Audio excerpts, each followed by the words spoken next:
At first, it was described as a revolutionary piece of technology. The YouTube reviews were good and called it a must-have piece of kit. All forums were full of people raving about it. The hype built up and built up until people were going crazy waiting for it, almost. For lack of better words, lusting for it. Folks counting down the days until release day. Regular updates and reports on TV and online fueled the masses. A week or two before the release date, people started pitching their tents outside the shop. And every day, the queue was longer with people getting more and more desperate and impatient. Faces pressed against the window trying to catch a glimpse of the display. There was a look in their eyes. That's what bothered me the most, an almost wild look, like nothing else in the world mattered, other than them getting their hands on the device. As the days and hours ticked down, things reached fever pitch and started to boil over.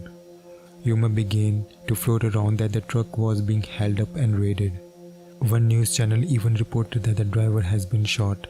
The scariest part was the people's reaction though. No concern or sadness towards the driver, just a worry that I might affect deliveries. This made me quite uncomfortable to say the least. I watched each day as the queue turned into an unorganized mass at the door.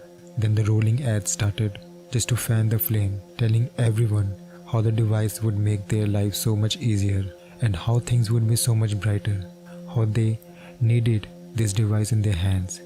By now, it wasn't just the young tech hipster who were all bugged up, it was everyone, even the elderly were there now.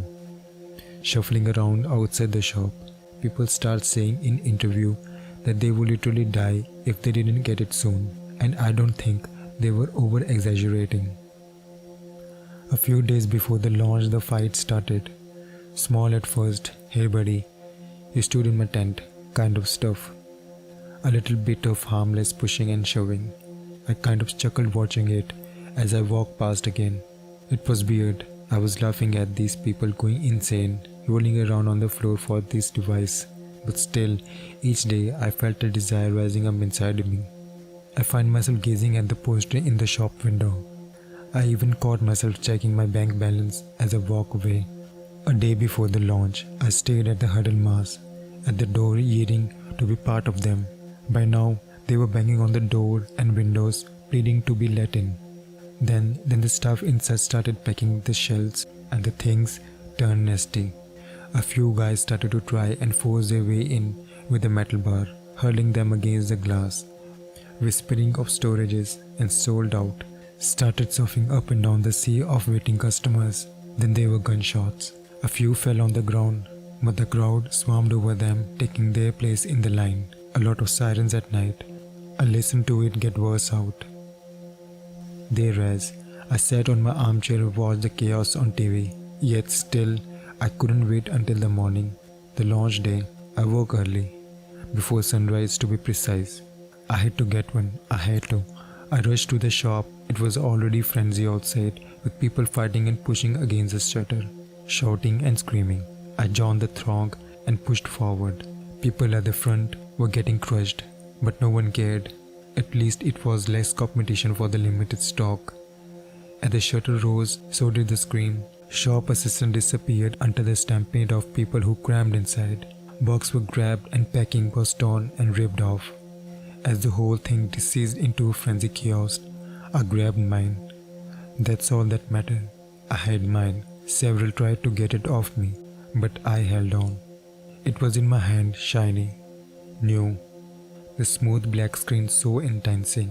I clambered over the bodies by the door. Some dead, some still trying to crawl toward the display, hands outstretched. Then the world seemed to fall into a strange calm as everyone stared down at their new screens. I made my quick way back home, box in hand, unaware of the senses back on the street. The first to update were the first to start screaming. A terrible pain-filled wail that surged through the crowd like a wave. I stood at my window with tears running down my face. The update bar was just 90%. I could already feel it. A burning sensation in my hand and traveling up in my arm. I looked at the TV for the last time. The CEO was on the news telling people there was nothing to worry about, even as journalists at the press conference were screaming around him. The camera swung violently around the room, just in time to see one of the journalists crumble to ash. As the skin on my arm started to crack, I watched the CEO's smile grow wider. "You ready to go?" he said with his arms open wide. I suddenly realized that through all the hype, all the advertising, all that had gone on, neither him or any of his employees had ever had the device, not even a prototype. As my body disengaged to ash, the last thing I saw was a message on my phone: "You are ready to go."